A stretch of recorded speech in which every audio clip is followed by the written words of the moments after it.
Fala pessoal, aqui é o Fábio do canal Bóson Ciências e Cultura e neste vídeo vamos fazer uma pequena introdução a átomos e partículas subatômicas. A gente vai estudar a história das teorias atômicas num outro vídeo, mas eu preciso citar nesse vídeo a teoria de John Dalton.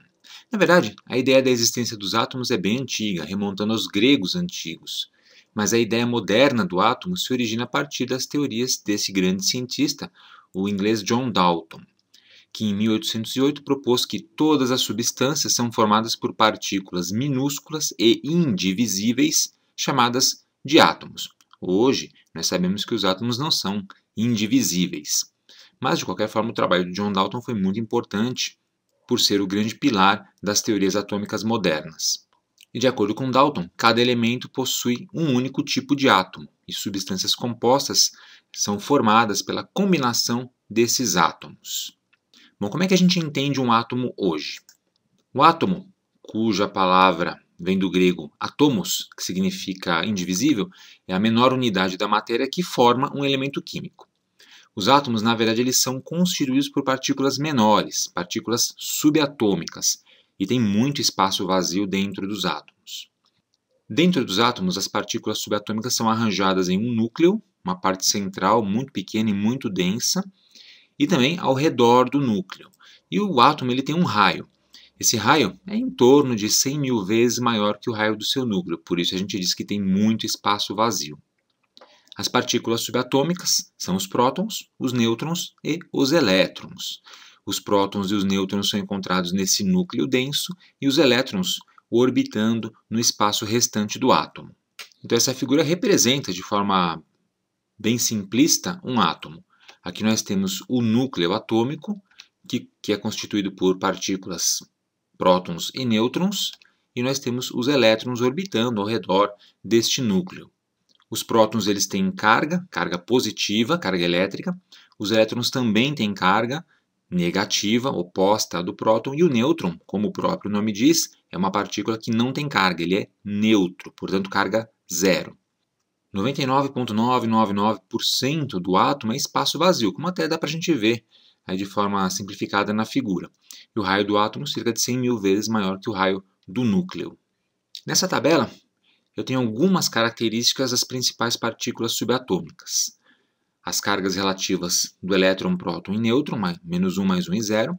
A carga em coulombs, carga elétrica real, do elétron, do próton e do nêutron. Veja que a carga do elétron e do próton são idênticas, porém de sinais trocados. A massa em unidades de massa atômica e a massa em gramas. Sim, a gente consegue pesar ou pelo menos calcular a massa dessas partículas em gramas.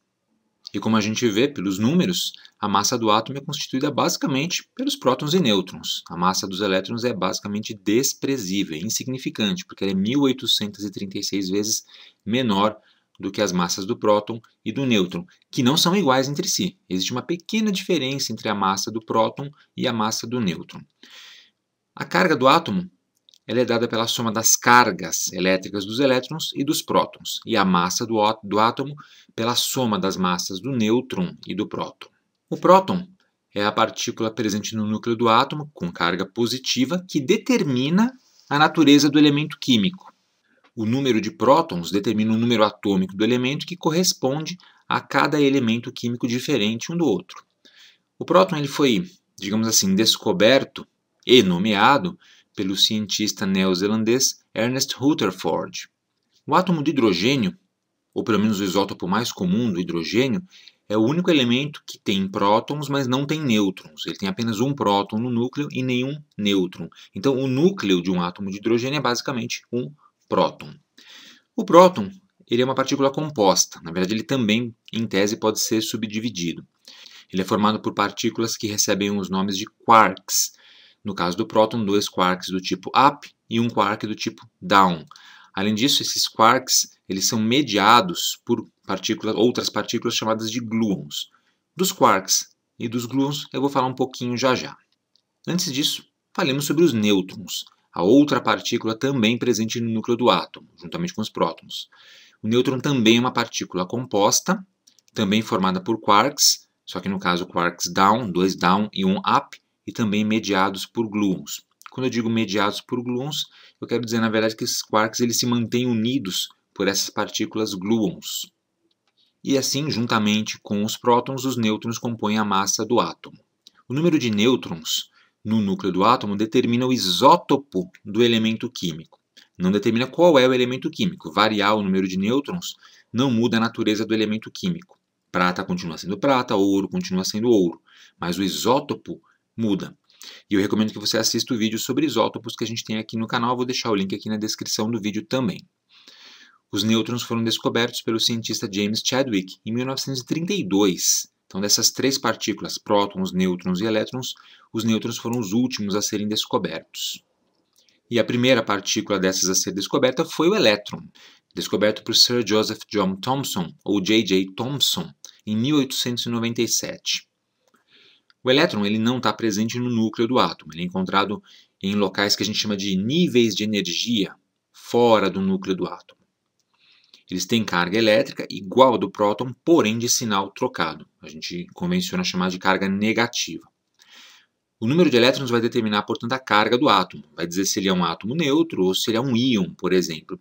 E são os elétrons os responsáveis pelas reações químicas. Então, para nós, aqui no estudo de química, a partícula mais importante, de longe, são os elétrons.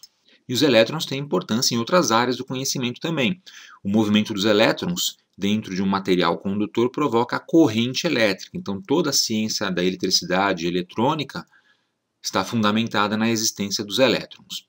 E, de forma interessante, o elétron é uma partícula elementar, ou seja, ele não é formado por outras partículas, como os prótons e os nêutrons. Prótons e nêutrons são partículas compostas, o elétron é uma partícula elementar. A gente vai falar muito sobre elétrons nas aulas futuras. Hoje, apenas essa apresentação básica.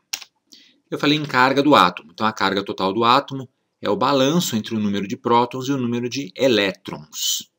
Se eu tenho mais elétrons do que prótons, a carga do átomo é negativa, porque eu tenho mais cargas negativas. Se eu tenho menos elétrons do que prótons, então a carga do átomo é positiva, porque a carga do próton é positiva.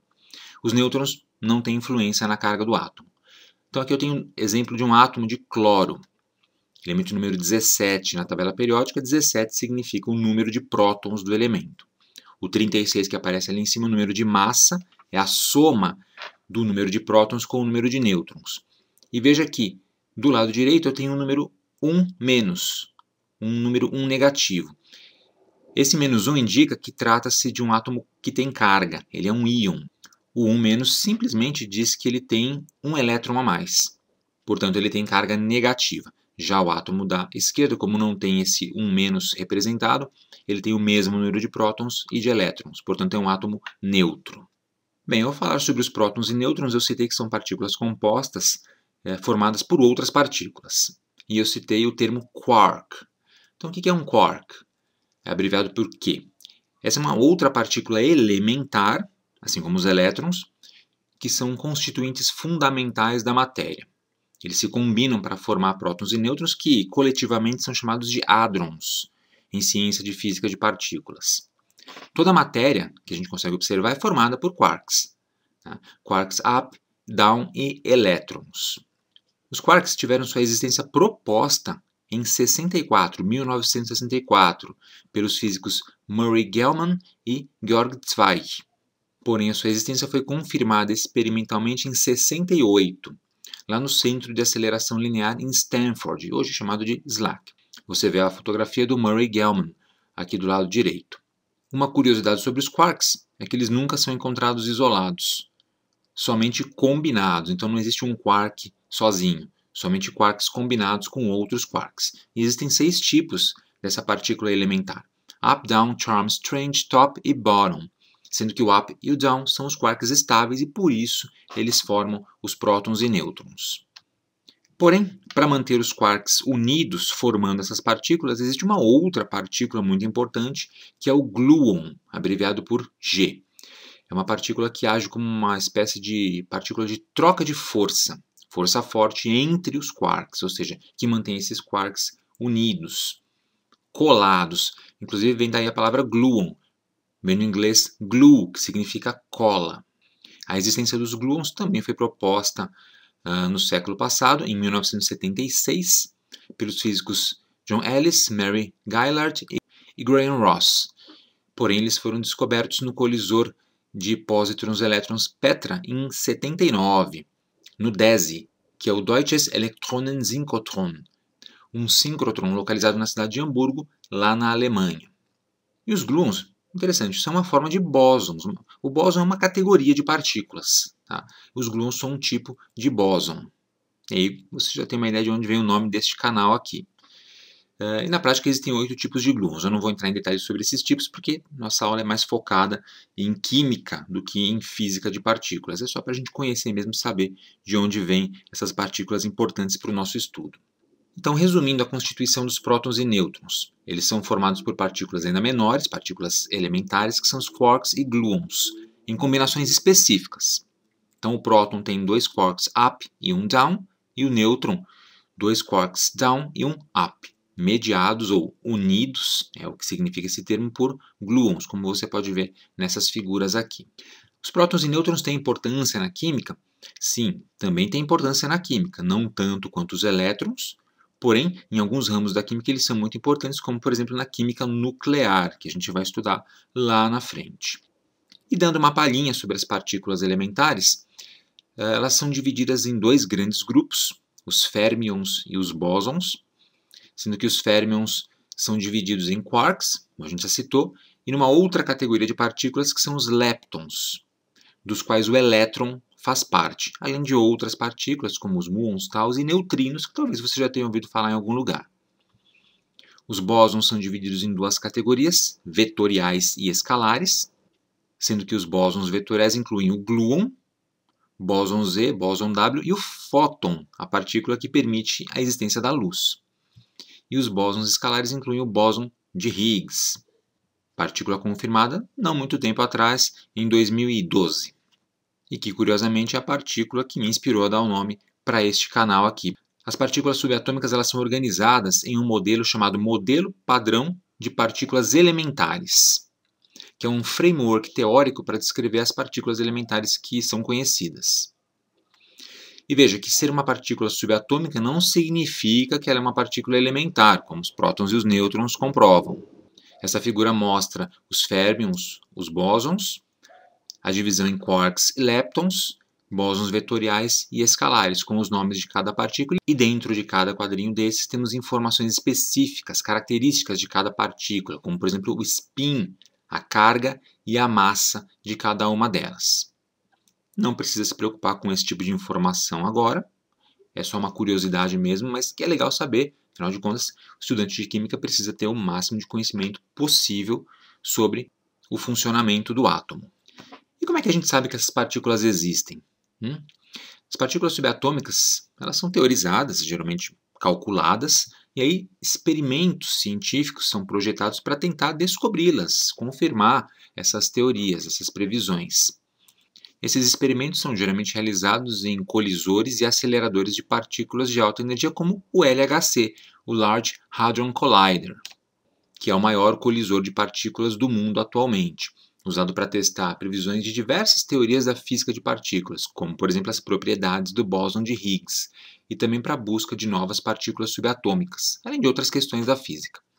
O LHC foi construído pela Organização Europeia para a Pesquisa Nuclear, o CERN, em francês, que fica localizado lá na Suíça. Resumindo então, gente, átomos e partículas subatômicas. O átomo é a menor unidade da matéria que forma um elemento químico. São constituídos por partículas menores, que são as partículas subatômicas, prótons, nêutrons e elétrons. Os prótons e nêutrons são partículas compostas, formadas por quarks e gluons, e os elétrons são partículas elementares. Quarks e gluons também são partículas elementares.